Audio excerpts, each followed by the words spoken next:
예. 이제는 한 방송인의 문제를 넘어선 듯한 김어준 씨 논란 짚어보겠습니다.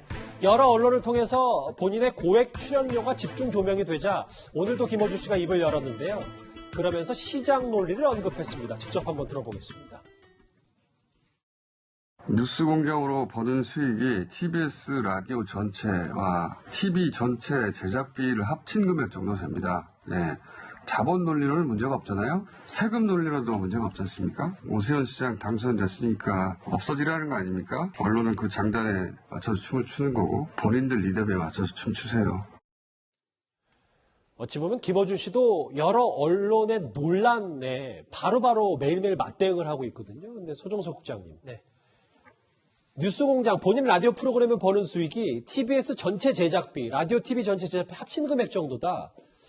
시장 논리라면 문제가 없다는데, 근데 이게 본질이 시장 논리 얘기는 아니지 않습니까? 그렇죠. 저 김어준 씨의 저 얘기 자체는 저도 제가 아는 한에서는 저게 맞는 것 같거든요. 굉장히 이제 뉴스공장으로 통해서 얻는 이 광고 수익이 굉장히 크기 때문에 전체 뭐 제작비를 상쇄할 정도로 기본천에 번다. 그렇게 알고 있는데 지금 제기되는 문제의 핵심은 저런 문제가 아니고 어쨌든 이 뉴스공장의 편향성 문제가 제기가 되는 거죠. 그리고 이 TBS가 어쨌든 이 시민의 세금이 들어간 그러한 방송이기 때문에 그냥 뭐 민간 방송이나 팟캐스트나 유튜브가 아니고 시민의 세금이 300억 이상, 350억 이렇게 들어가서 운영되는 그러한 언론이기 때문에 그 진행에 있어서 좀 더 공정성과 어떤 편향성 같은 것들이 없어야 되는 거 아니냐, 공정하게 진행해야 되는 것 아니냐, 이 문제가 이제 핵심인 것이죠. 그 부분에 대한 것은 계속 여전히 남아 있는 부분이기 때문에 그와 관련해서 TBS에서도 여러 가지 어떤 이 조치가 움직임이 좀 따라야 되지 않을까 하는 생각입니다. 편향성에 대해서는 뾰족하게 김어준 씨도 혹은 TBS도 얘기한 바가 없습니까? 사실 출연료를 반박하다가 그러니까 연간 수입의 70억 원에 10%를 미치지 못한다고 해서 이거 좀 이 수정하는 과정에서 그러면 김어준 씨가 정말 1년에 7억을 받는 건지에 대한 얘기까지 좀 나왔었는데 이현정 의원님 좀 다음 화면을 저하고 같이 좀 보겠습니다. 근데 지금 이게 김어준 씨의 출연료 고액 논란이 법인 논란으로까지 좀 번져서 보니까 만약에 김어준 씨가 법인으로 출연료를 받으면 절세가 가능하니까 이것 때문에 일부 시민단체에서도 이 의혹을 제기하는 겁니까? 이제 보통 이제 출연료 같은 경우에 참 저도 저렇게 많이 받아봤으면 좋겠네. 근데 참 이 탈세 문제가 이제 불거진 건데요. 김어준 씨가 지금 뭐 일반 1인 회사를 차렸다는 거 아니겠습니까? 이제 김어준 그 회사는 차려놓고 이제 그걸로는 안 받았다고 이야기는 하고 있어요. 물론 정확하게 뭘로 받았는지는 모르겠지만 왜 이게 법인을 설립하냐면 법인으로 할 경우에 사실 수익의 상당 부분을 이제 경비 처리가 가능합니다. 예. 예를 들어 법인 카드로 쓸 경우라든지 뭐 의상비라든지 그다음에 이 교통비라든지 뭐 식비라든지 이런 것들이 다 이제 그 경비 처리가 가능하기 때문에 공제 비율이 높아요. 그래서 보통 법인으로 많은 회사를 하지 않습니까? 그래서 그만큼 세금의 절세가 가능하거든요. 근데 그렇지 않고 저희 같은 이제 이 출연자들 같은 경우는 그냥 일반 개인으로 하기 때문에 개인으로 할 경우는 이게 이제 이 개인이 요즘은 예전같이 이제 저희 같은 게 나오면 이제 주로 기타 소득으로 이렇게 취급을 하거든요. 예. 근데 요즘은 국세청이 바뀌어서 입장이 바뀌어서 이걸 다 사업소득으로 다 징수를 하고 있습니다. 그러니까 굉장히 많은 세금들을 이제 징수를 하고 있어요. 자, 그러면 종합소득세는 이제 5월 달에 신고를 하게 되는데 문제는 김어준 씨가 그럼 만약에 이거를 지금 개인적으로 뭐 1인 회사를 만들어서 이게 불법은 아닙니다. 이게 뭐 여러 가지 어떤 이 방법은 있지만 절세 방법이 그렇죠. 절세 방법인데 법인으로 해서 이 세금을 절약하는 것인지 아니면 진짜 개인으로 받아서 그만큼 많은 그 돈을 떼고 이제 개인으로 낸 것인지 이거는 뭐 검증해 봐야 될 문제겠죠. 그나마 국세청에서 뭐 잘 살펴볼 겁니다. 왜냐하면 이게 그 방송국에 준 소득과 이런 게 다 있기 때문에 그 살펴볼 건데 저는 문제는 뭐냐면 이 김어준 씨가 돈을 많이 이제 협찬을 많이 따왔다는 거 아니겠어요? 근데 그 어디서 따온지 아십니까? 서울시 교육청, 경기도 교육청. 이게 TBS가 상업 광고를 못 합니다. 그러니까 일반적인 관공서 같은 데서 이제 광고를 하는데 문제는 서울시 교육청 같은 경우는 라디오 광고비의 50%를 뉴스공장에 후원해요. 아하. 자, 경기도 교육청 거의 50%를 후원합니다. 아니, 그것도 세금 아닙니까? 그렇죠. 그게 그러니까 이게 수익이 따왔다는 거예요. 그런데 세상에 아니 한 기관이 전체 그 광고비 예산의 50%를 한 프로그램에 주는 게 어디 있습니까?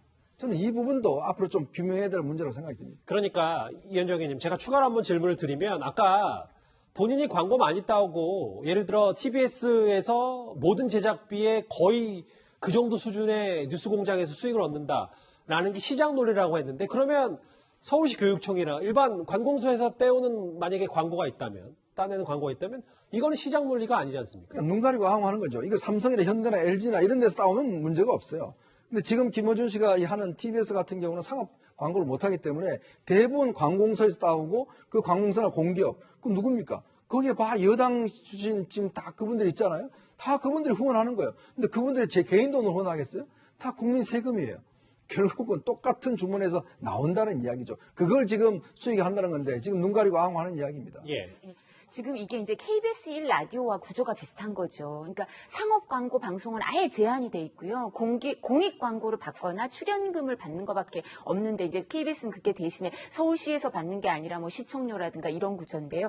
KBS 1 라디오에 물어보면 이 공익 광고라는 건 특정 프로를 보고 온다는 게 아니죠. 오는 게 아니라고 생각하는 거예요. 그래서 이분의 주장은 그리고 TBS와 김어준 씨의 주장은 나를 보고 온 거다. 이 공익 광고가. 그러니까 내가 제작비를 다 이 수익을 얻는 거다 이렇게 얘기하지만 그렇다면 KBS 1 라디오 같은 것도 그 광고가 공익 광고가 많이 붙는데 출연자 진행자가 수익을 많이 받아가야 되는 거 아니겠어요? 출연료를. 근데 KBS 같은 데서는 기본적으로 공익 광고는 세금하고 똑같은 거고 거기서 오는 게 다 그런 기준으로 하는 게 아니기 때문에 알겠습니다. 이걸 나눠줘야 된다고 생각하지 이 사람의 수익이라고 한 프로그램의 수익이라고 생각을 안 한다는 거죠. 이게 편향성 논란에서 출연료 논란 그리고 뭐 수익 논란으로까지 좀 번지고 있는데요.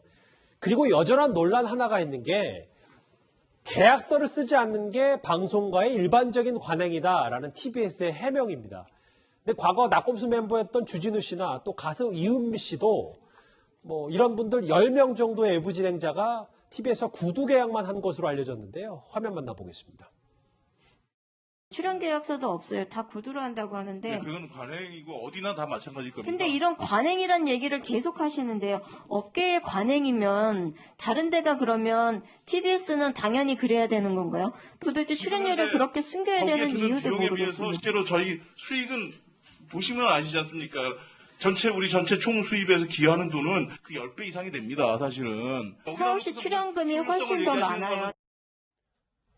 저때 얘기를 들어보면 TBS의 대표도 정확히 계약서를 안 쓴 이유에 대해서는 밝히진 않은 거네요. 관행이라고 얘기하는 것 같아요. 근데 제가 지금 저는 진행을 KBS나 아니면 EBS나 이 TBS 해본 적이 없어서 경험은 없는데 한 가지 제가 경험한 건 뭐냐면 출연자들한테도 최근에 KBS에서 몇 달 전에 고용보험법이나 예술인복지법 따라서 사인을 하라고 그래서 계약서를 주더라고요. 출연진도. 근데 이게 최근에 있었어요. 그러니까 진행자 말고 출연진도. 네, 근데 제가 말씀드린 건 이게 최근에 있었던 일이에요. 그 전에 출연할 때는 그런 일이 없었어요. 근데 최근에 아마 법이 바뀌었는지 뭐 규정이 바뀌었는지 제가 잘 모르겠는데 최근에 저도 사인을 했거든요. 그래서 이 계약서를 지금 구두 계약 사례가 아니라 KBS나 EBS가 계약서를 쓴다고 하면 이게 저처럼 최근에 일어난 일인 건지 아니면 오래 전부터 있었던 일인 건지를 먼저 좀 밝힐 필요가 있다는 생각이 들어요. 그러면 TBS가 왜 그럼 구두 계약을 지금도 계속하고 있느냐 이렇게는 얘기할 수 있지만 그럼 EBS나 KBS가 언제부터 그러면 계약서를 썼느냐 하는 부분도 중요한 기준이 될 거라는 생각이 듭니다, 저는.